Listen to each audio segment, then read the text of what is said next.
Hi friends, welcome to my YouTube channel competitive Karnataka. ಇವತ್ತು ನಾವು 2025ನೇ ಸಾಲಿನಲ್ಲಿ ಕರ್ನಾಟಕ ಸ್ಟೇಟ್ ಗೌರ್ಮೆಂಟ್ ನಡೆಸಿರೋ UPSC and banking free coaching entrance ಎಕ್ಸಾಮ್ದು ಜನರಲ್ ಸ್ಟಡೀಸ್ ಪೇಪರ್ ಸಿಲೆಬಸ್ನ ಡಿಸ್ಕಸ್ ಮಾಡೋಣ.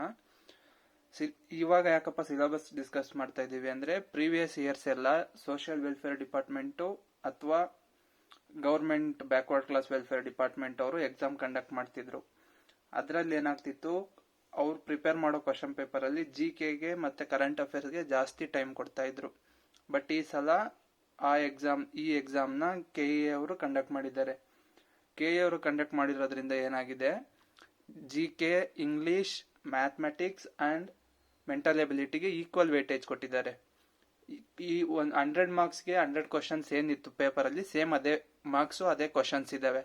But question and marks differentiation divide ಮಾಡಿರೋ ಪ್ಯಾಟರ್ನ್ ಚೇಂಜ್ ಆಗಿದೆ.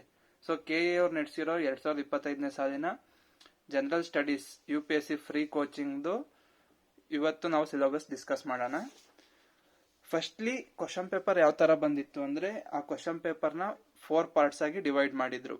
ಯಾವ್ಯಾವ್ದಪ್ಪ ಅಂದ್ರೆ, ಫಸ್ಟ್ ಒನ್ ನೋಡ್ಬೋದು ನೀವು, GK and current affairs. GK and current affairs ಇಂದ 25 ಕ್ವಶನ್ಸ್ ಬಂದಿತ್ತು. ಆ 25 ಕ್ವಶನ್ಸ್ಗೆ ಈಚ್ ಕ್ವಶನ್ಗೆ 1 ಮಾರ್ಕ್ಸ್, 25 ಮಾರ್ಕ್ಸ್. 4 ಸೆಕ್ಷನ್ಸ್ ಅಲ್ಲಿ ಫಸ್ಟ್ ಸೆಕ್ಷನ್ GKದಾಯ್ತು. ಸೆಕೆಂಡ್ ಸೆಕ್ಷನ್ ಅಲ್ಲಿ ಇಂಗ್ಲಿಷ್ ಬಂದಿತ್ತು. ಇಂಗ್ಲಿಷ್ಗೆ 25 ಕ್ವಶನ್, 25 ಮಾರ್ಕ್ಸ್. ಮತ್ತೆ ಥರ್ಡ್ ಪಾರ್ಟ್ ಸೆಕ್ಷನ್ ಅಲ್ಲಿ ರೀಸನಿಂಗ್ ಎಷ್ಟು marks, 25 marks, 25 questions. Last mathematics 25 questions, 25 marks. Total number of questions 100, total marks 100. ನಮಗೆ ಟೈಮ್ ಡ್ಯೂರೇಷನ್ ಇದ್ದಿದ್ದು 2 ಅವರ್ಸ್. ಇಷ್ಟು ಎಕ್ಸಾಮ್ ಕ್ವಶನ್ ಪೇಪರ್ನ ಡಿವೈಡ್ ಮಾಡಿ ಕೊಟ್ಟಿದ್ದು ಅವರು. ನಾವು ಈಗ ಒಂದೊಂದೇ ಸೆಕ್ಷನ್ ಅಂದ್ರೆ GK, ಇಂಗ್ಲಿಷ್, ರೀಸನಿಂಗ್, ಮ್ಯಾಥ್ಸ್ದು ಏನೇನು ಸಿಲೆಬಸ್ ಇತ್ತು ಅನ್ನೋದನ್ನ ನಾವು ಡಿಸ್ಕಸ್ ಮಾಡೋಣ. ಇದರಲ್ಲಿ ನಾನು ಯಾವುದು ಓನ ಕ್ರಿಯೇಟ್ ಮಾಡಿ ಹೇಳ್ತಾ ಇರೋದಲ್ಲ, ಎಲ್ಲ ಏನು ಸಿಲೆಬಸ್ ಡಿಸ್ಕಸ್ ಮಾಡ್ತೀನಿ ಅದೆಲ್ಲ KE ಅಫಿಷಿಯಲ್ ವೆಬ್ಸೈಟ್ ಇಂದ ಎಕ್ಸಾಮ್ ಒಂದು 2-3 ಡೇಸ್ ಮುಂಚೆ ರಿಲೀಸ್ ಮಾಡಿರೋ ಸಿಲೆಬಸ್ ಕಾಪಿಯಲ್ಲಿ ಇದ್ದಿದ್ನೆ ನಾನು ನೋಟ್ ಮಾಡಿಬಿಟ್ಟು ನನ್ನ ಸ್ಟೈಲಲ್ಲಿ ಬರೆದ್ಬಿಟ್ಟು ಹೇಳ್ತಾ ಇದ್ದೀನಿ, ಸೊ ದಟ್ ಕ್ಲಿಯರ್ ಆಗಿ ಅರ್ಥ ಆಗಲಿ ಅಂತ. First part GK and current ಅಫೇರ್ಸಿಗೆ ಬಂದ್ರೆ, GK ಮತ್ತೆ ಕರೆಂಟ್ ಅಫೇರ್ಸ್ ಅಲ್ಲಿ ಅವರು ಮೇನ್ ಫೋಕಸ್ ಮಾಡಿ ಹೇಳಿದ್ರು, ಈ ಸಲ national, state, international current affairs ಕೇಳ್ತೀವಿ ಅಂತ. ಅದರಿಂದನೇ ಜಾಸ್ತಿ ಕ್ವಶನ್ಸ್ ಬಂದಿದ್ವು. ಮತ್ತೆ ಇನ್ನೊಂದೇನಪ್ಪಾ ಅಂತ ಅಂದ್ರೆ, ಕರ್ನಾಟಕ ಕರೆಂಟ್ ಅಫೇರ್ಸ್ನು ಜಾಸ್ತಿ ಕೇಳಿದ್ರು. GK ಅಂದ್ರೆ ನಮಗೆ ಗೊತ್ತಿರೋ ಹಂಗೆ history, polity, geography, economics, general science and static GK questions ಬರುತ್ತೆ. ಆದ್ರೆ ಈ ಸಲ ಏನಾಗಿತ್ತು ಅಂದ್ರೆ, GK ವೇಟೇಜ್ ಕಡಿಮೆ ಇತ್ತು, ಕರೆಂಟ್ ಅಫೇರ್ಸ್ ವೇಟೇಜ್ ಜಾಸ್ತಿ ಇತ್ತು. ಆಲ್ಮೋಸ್ಟ್ 25 ಕ್ವಶನ್ ಅಲ್ಲಿ 20 ಕ್ವಶನ್ಸ್ ಏನು ಕರೆಂಟ್ ಅಫೇರ್ಸ್ ಕೇಳಿದ್ರು. ಇನ್ ರಿಮೈನಿಂಗ್ 5 ಕ್ವಶನ್ ಮಾತ್ರ GK ಇಂದ ಬಂದಿತ್ತು. ಅದರಲ್ಲೂ ಸ್ಟ್ಯಾಟಿಕ್ GK ಅಂದ್ರೆ ಫಸ್ಟ್ ಯಾವುದು ರಾಮ್ಸರ್ ಸೈಟ್ಸ್ಗಳು, first CM, dance form, port, ಈ ತರದ್ರಿಂದಾನೇ ಬಂದಿತ್ತು. ಸೊ ಇಷ್ಟು GK ಇಂದ ಕವರ್ ಆಗಿದ್ದ ಸಿಲೆಬಸ್ಸು. ನೆಕ್ಸ್ಟ್ ನಾವು ನೋಡೋದಾದ್ರೆ GKದ ಅಷ್ಟಾಯ್ತು. ನೆಕ್ಸ್ಟ್ ನೋಡೋದಾದ್ರೆ ಇಂಗ್ಲಿಷ್ ಅಲ್ಲಿ ಅವರು ಅಫಿಷಿಯಲ್ ವೆಬ್ಸೈಟ್ ಅಲ್ಲಿ ಪಬ್ಲಿಷ್ ಮಾಡಿದ ಪ್ರಕಾರ 4 ಮೈನ್ ಇಂಗ್ಲಿಷ್ ಟಾಪಿಕ್ಸ್ ಇತ್ತು. ಯಾವ್ಯಾವುದು ಅಂದ್ರೆ, reading comprehension, close test, grammar, synonyms and antonyms. Reading comprehension ಅಲ್ಲಿ ಒಂದು ಪ್ಯಾರಾಗ್ರಾಫ್ ಕೊಡ್ತಾರೆ. ಪ್ಯಾರಾಗ್ರಾಫ್ ನ ಓದ್ಬಿಟ್ಟು ಕೆಳಗಡೆ 1, 2, 3, 4 ಅಂತ ಕ್ವಶನ್ಸ್ ಇರುತ್ತೆ. ಆ ಪ್ಯಾರಾಗ್ರಾಫ್ ನ ಓದ್ಬಿಟ್ಟು ಆ ಪ್ಯಾರಾಗ್ರಾಫ್ ಅಲ್ಲಿರೋ ಆನ್ಸರ್ ನ ಹುಡುಕಿ 1, 2, 3, 4 ಕ್ವಶನ್ಸ್ಗೆ ನಾವು ಆನ್ಸರ್ ಮಾಡಬೇಕು. ಇದು ರೀಡಿಂಗ್ ಕಾಂಪ್ರಹೆನ್ಷನ್ ಇಂದ ಬರೋ ಇಂಗ್ಲಿಷ್ ಪಾರ್ಟ್.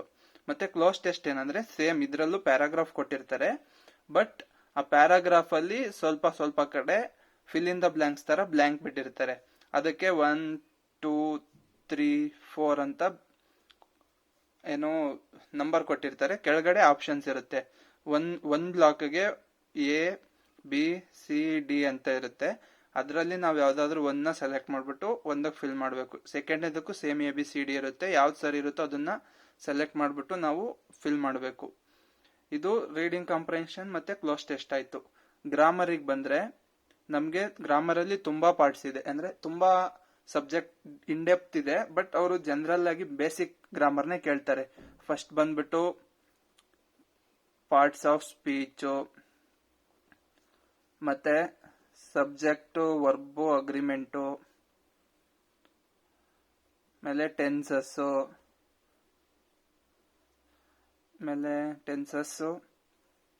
ಆಮೇಲೆ ವರ್ಬ್ಸು, ಈ ತರದ್ರ ಮೇಲೆನೆ ಜಾಸ್ತಿ. ಎರರ್ ಸ್ಪಾಟಿಂಗು, ಅಂದ್ರೆ ಒಂದು ಸೆಂಟೆನ್ಸ್ ಕೊಟ್ಬಿಟ್ಟು ಅದರಲ್ಲಿ ಯಾವ ಪಾರ್ಟ್ ಅಲ್ಲಿ ಎರರ್ ಇದೆ ಕಂಡುಹಿಡೀರಿ ಅಂತ ಹೇಳ್ತಾರೆ. ಮತ್ತೆ ಫಿಲ್ ಇನ್ ದ ಬ್ಲಾಂಕ್ಸು, ಈ ತರ ಕ್ವಶನ್ಸ್ ನಮ್ಗೆ ಗ್ರಾಮರ್ ಪಾರ್ಟ್ ಇಂದ ಕೇಳ್ತಾರೆ. ಮತ್ತೆ ಲಾಸ್ಟ್ ಟಾಪಿಕ್ ಇಂಗ್ಲಿಷ್ ಅಲ್ಲಿ ಯಾವ್ದಪ್ಪ ಅಂದ್ರೆ ಸಿನಾನಿಮ್ಸ್ ಅಂಡ್ ಆಂಟೋನಿಮ್ಸ್, ಅಂದ್ರೆ ಸಮಾನಾರ್ಥಕ ಪದ, ವಿರುದ್ಧ ಪದ. ಇದು ಸಿನಾನಿಮ್ಸ್ ಅಂದ್ರೆ ಸಮಾನಾರ್ಥಕ, ಅಂದ್ರೆ ಒಂದೇ ಅರ್ಥ ಕೊಡೋ ಪದಗಳನ್ನ ನಾವು ಆಪ್ಷನ್ ಅಲ್ಲಿ ಹುಡುಕಿ ಟಿಕ್ ಮಾಡಬೇಕು.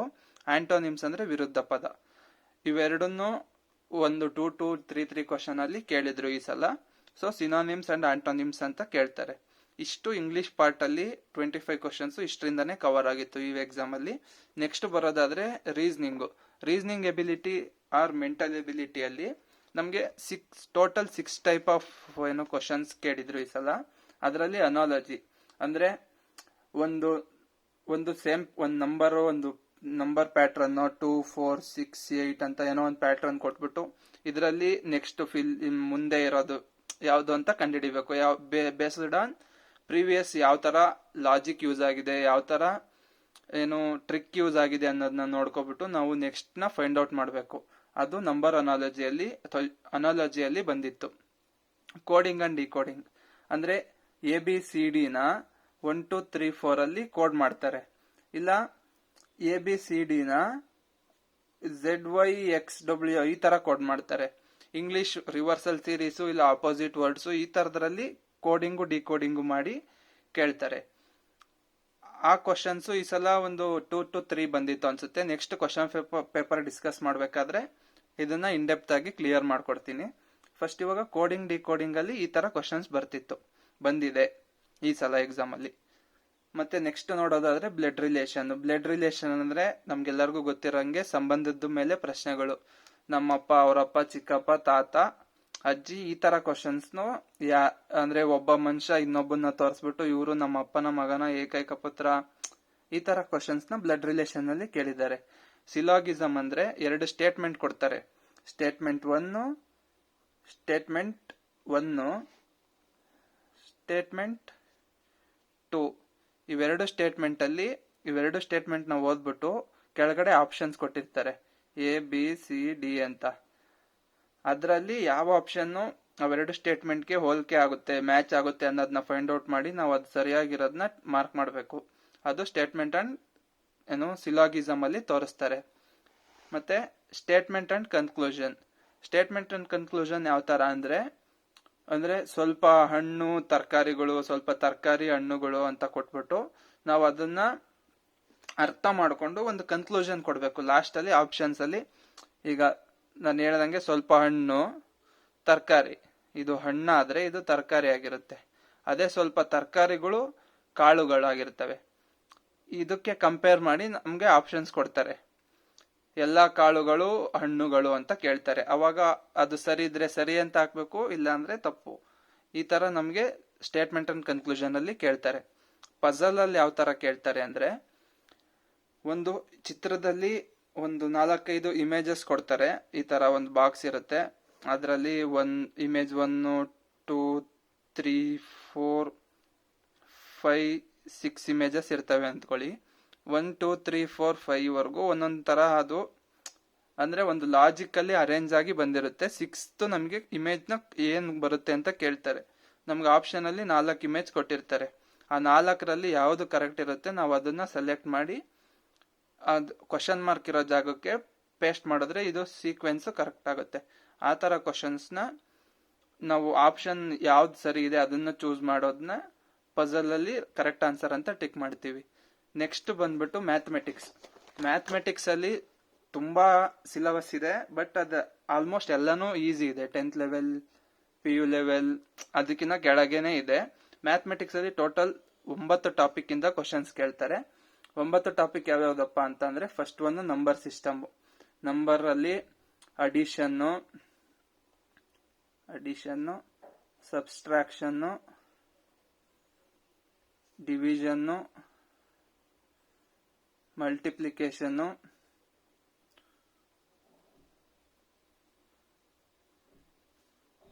ಅಂಡ್ ರೂಟ್ಸು, ಸ್ಕ್ವಯರ್ಸು, ಈ ತರದ್ರ ಮೇಲೆ ಕ್ವಶನ್ಸ್ ಕೇಳ್ತಾರೆ ನಂಬರ್ ಸಿಸ್ಟಮ್ ಅಲ್ಲಿ. ರೇಷಿಯೋ ಅಂಡ್ ಪ್ರೊಪೋರ್ಷನ್ ಅಲ್ಲಿ 2 ಅಥವಾ 3 ರೇಷಿಯೋ ಕೊಟ್ಬಿಟ್ಟು ಅದ್ರ ಮಧ್ಯ ಇರೋ ರಿಲೇಷನ್ ನ ಕಂಡುಹಿಡಿಯಿರಿ ಅಂತ ಹೇಳ್ತಾರೆ. 2:3 ಈಕ್ವಲ್ಸ್ 3 ಇಲ್ಲಿ ಕ್ವಶನ್ ಮಾರ್ಕ್ ಕೊಡ್ತಾರೆ. ಈಗ 2 3ಗೆ ಈಕ್ವಲ್ ಆದ್ರೆ 3 ಎಷ್ಟಕ್ಕೆ ಈಕ್ವಲ್ ಆಗುತ್ತೆ ಅನ್ನೋದನ್ನ ನಾವು ಫೈಂಡ್ ಔಟ್ ಮಾಡಿ ಹೇಳೋದನ್ನೇ ರೇಷಿಯೋ ಅಂಡ್ ಪ್ರೊಪೋರ್ಷನ್ ಅಲ್ಲಿ ಕೇಳ್ತಾರೆ. ನೆಕ್ಸ್ಟ್ ಪರ್ಸೆಂಟೇಜ್ ಬರೋದಾದ್ರೆ, ಇವಾಗ ಒಂದು ಆರ್ಟಿಕಲ್ 100 ರೂಪಾಯಿ ಸೇಲ್ ಆಗ್ತಾ ಇರುತ್ತೆ, 100 ರೂಪಾಯಿಗೆ ಸೇಲ್ ಆಗ್ತಾ ಇರುತ್ತೆ, ಅದ್ರ ಕಾಸ್ಟ್ ಪ್ರೈಸ್ ಬಂದು 80 ಇರುತ್ತೆ. ಇನ್ನು ರಿಮೈನಿಂಗ್ 20 ರುಪೀಸ್ ಅವ್ರ ಪ್ರಾಫಿಟ್ ಅಲ್ಲಿ ಮಾರ್ತಾ ಇರ್ತಾರೆ. ಈ 20 ರುಪೀಸ್ 80ನಲ್ಲಿ ಎಷ್ಟು ಪರ್ಸೆಂಟ್ ಅಂತ ಕೇಳ್ತಾರೆ. ಈ ತರ ಕ್ವಶನ್ಸ್ ನ ಪರ್ಸೆಂಟೇಜ್ ಅಲ್ಲಿ ಕೇಳ್ತಾರೆ. ಪ್ರಾಫಿಟ್ ಅಂಡ್ ಲಾಸ್ ಅಲ್ಲಿ ಒಬ್ಬ ವ್ಯಕ್ತಿ ಒಂದು ಐಟಮ್ ನ 100 ರೂಪಾಯಿಗೆ ತಂದು ಅದ್ರ ಮೇಲೆ 20 ರೂಪಾಯಿ ಲಾಭ ಇಟ್ಟು 120 ರೂಪಾಯಿಗೆ ಸೇಲ್ ಮಾಡ್ತಿರ್ತಾನೆ. ಯಾರೋ ಒಬ್ಬ ಕಸ್ಟಮರ್ ಬಂದು ಡಿಸ್ಕೌಂಟ್ ಕೇಳಿದಾಗ ಅವನಿಗೆ 10% ಡಿಸ್ಕೌಂಟ್ ಕೊಡ್ತಾನೆ ಅಂದ್ಕೊಳ್ಳಿ.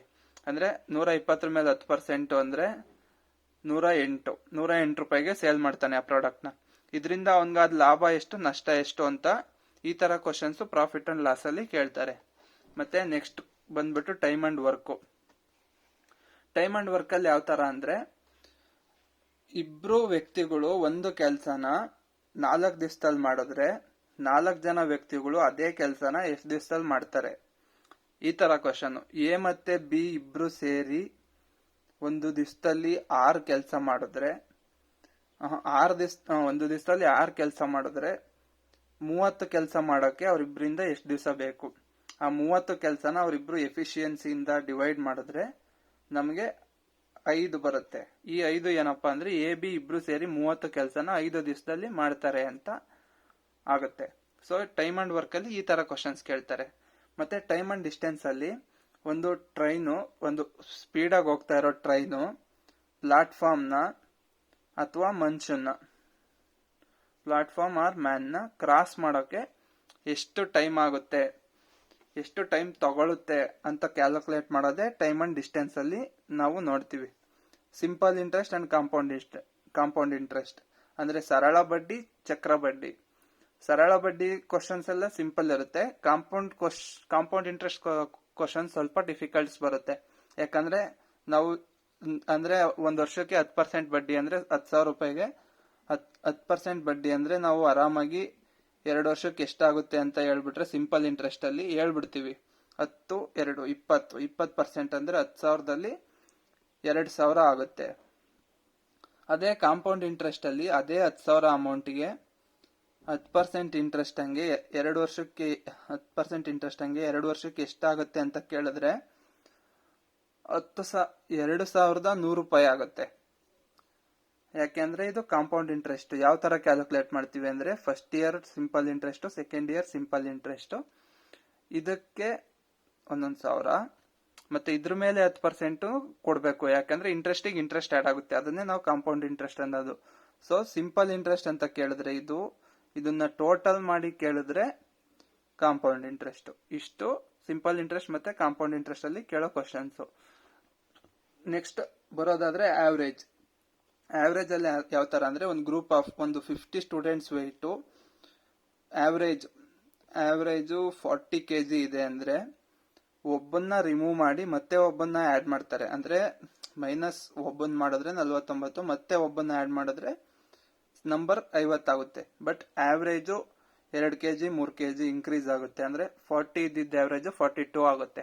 ಅವಾಗ ಆಡ್ ಮಾಡಿರೋ ವೆಯ್ಟ್ ಎಷ್ಟು ಅಥವಾ ಬಿಟ್ಟೋಗಿರೋ ವೆಯ್ಟ್ ಎಷ್ಟು ಅಂತ ಕ್ವಶನ್ಸ್ ಕೇಳ್ತಾರೆ. ಇದು ಆವರೇಜ್ ಅಲ್ಲಿ ಬರೋ ಕ್ವಶನ್ ಪ್ಯಾಟ್ರನ್. ನೆಕ್ಸ್ಟ್ ಬರೋದಾದ್ರೆ ಡಾಟಾ ಇಂಟರ್ಪ್ರಿಟೇಷನ್. ಡಾಟಾ ಇಂಟರ್ಪ್ರಿಟೇಷನ್ ಅಂದ್ರೆ ಯಾವ ತರ, ಫ್ಲೋ ಚಾರ್ಟು, ಆಮೇಲೆ ಬಾರ್ ಗ್ರಾಫು, ಆಮೇಲೆ ಸ್ಟ್ಯಾಟ್ಸ್ ನ ಕೊಟ್ಬಿಟ್ಟು ಆ ಡಾಟಾನ ನೋಡ್ಬಿಟ್ಟು ನಾವು ನೆಕ್ಸ್ಟ್ ಕೇಳೋ ಕ್ವಶನ್ಸ್ಗೆ ಆನ್ಸರ್ ಮಾಡಬೇಕು. ಇದು data interpretation and data interpretation ಅಲ್ಲಿ ಬರೋ ಕ್ವಶನ್ಸ್ ಈ ತರ ಇರುತ್ತೆ. ಇವಾಗ ಏನ್ ನಾವು ಡಿಸ್ಕಸ್ ಮಾಡಿದ್ವಿ, ಇಂಗ್ಲಿಷು, ರೀಸನಿಂಗು, ಕ್ವಾಂಟಿಟೇಟಿವ್ ಆಪ್ಟಿಟ್ಯೂಡು, ಆಮೇಲೆ GKದು, ಇದು ಹೊಸ ಎಕ್ಸಾಮ್ ಪ್ಯಾಟ್ರನ್. ಯಾವ ಎಕ್ಸಾಮ್ಗೆ? UPSC and banking free coaching exam, free entrance exam ಇತ್ತಲ್ಲ, ಅದು ಆ ಎಕ್ಸಾಮ್ದು ಇದು ಕಂಪ್ಲೀಟ್ ಸಿಲೆಬಸ್ KE ಪಬ್ಲಿಷ್ ಮಾಡಿರೋದು. ಇನ್ನ KE ಕಡೆಯಿಂದ ಯಾವುದೇ ಈ UPSC and banking entrance exams conduct ಮಾಡಿದ್ರೆ ಸಿಲೆಬಸ್ ಇದೇ ತರ ಇರುತ್ತೆ. ಸೊ ನಾವು ಇನ್ಮೇಲಿಂದ ಅಪ್ಡೇಟ್ ಆಗಿರೋ ಸಿಲೆಬಸ್ಗೆ ತಕ್ಕನಂಗೆ ಪ್ರಾಕ್ಟೀಸ್ ಮಾಡ್ಕೊಂಡು ಹೋದ್ರೆ ತುಂಬಾ ಹೆಲ್ಪ್ ಆಗುತ್ತೆ. ಮುಂದೆ ಬರೋ ವಿಡಿಯೋದಲ್ಲಿ ನಾನು ಈ 2020-25ನೇ ಸಾಲಲ್ಲಿ ನಡೆದಿರೋ ಕ್ವಶನ್ ಪೇಪರ್ದು ಡೀಟೇಲ್ಡ್ ಡಿಸ್ಕಷನ್ ಮಾಡ್ತಾ ಇದ್ದೀನಿ. ಈ ವಿಡಿಯೋ ಇಷ್ಟ ಆಗಿದ್ರೆ ಲೈಕ್ ಮಾಡಿ. ಯಾರಾದ್ರೂ ನಿಮ್ ಗ್ರೂಪ್ ಅಲ್ಲಿ ಎಕ್ಸಾಮಿಗೆ ಪ್ರಿಪೇರ್ ಆಗ್ತಿರೋರಿದ್ರೆ ಅವ್ರಿಗೆ ಸಿಲೆಬಸ್ ನ ಶೇರ್ ಮಾಡಿ, ಸಬ್ಸ್ಕ್ರೈಬ್ ಮಾಡಿ ಅಂತ ಹೇಳ್ತಾ ಈ ವಿಡಿಯೋನ ಇಲ್ಲಿಗೆ ಮುಗಿಸ್ತಾ ಇದ್ದೀನಿ. Thank you so much.